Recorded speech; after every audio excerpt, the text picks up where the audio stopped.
Garuma North America ni gana gafa dhufu qilleensi baay'een eebbifamaa jira amma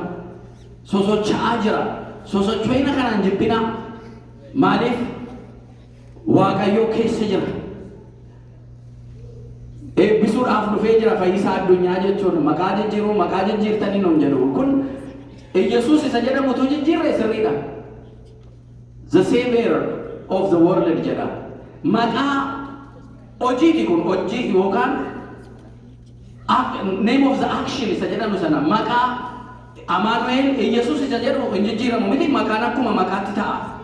Fayyisaa addunyaan garuu gochaan ni godhe sana ibsaa deema. Madaanaalam isa jedhamu ala jennus maqaa miti kun addunyaa fayyisuu isaati kan ibse miti ibsaa deema. Gatii kana maqaa jijjiirtan maqaan injijjiiramu seera afaan keessatti kan jedhamu jiru. Nooyi maqaa Yesuus injijjiirre maqaa Amaanu'eel injijjiirre maqaa gocha isaati kan nuyi ibsine malee jijjiiruu miti kun walii galleerra miti fayyisaa addunyaa mallattoo bilisummaa koo kaa faarfadhaame mallattoo bilisummaa koo fayyisaa addunyaa siyooma abbaan koo fayyisaa addunyaa siyooma abbaan koo fayyisaa addunyaa siyooma abbaan koo fayyisaa addunyaa siyooma abbaan koo mallattoo bilisummaa koo mallattoo bilisummaa koo fayyisaa addunyaa siyooma abbaan koo fayyisaa addunyaa siyooma abbaan koo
Galatuma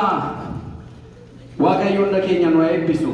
oddoo afurri gooftaa jiru birmadummaa yookaan bilisummaan jira kanaafuu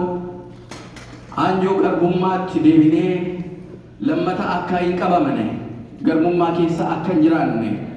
of baruu of hubachuu waan Waaqayyo nu godhe waan gochaasaa sana hubannee hundumti keenya gammachuun bilisummaan yaa Waaqayyo galata kee jennee isa alagaan waan inni jedhu isa seexanni naannoo keenyatti waan inni jedhu sana dhaga'uu dhiisnee gurri keenya Waaqayyo na dhaga'u geessi keenya ala sanaa abdii guddaa horata kan nu barsiise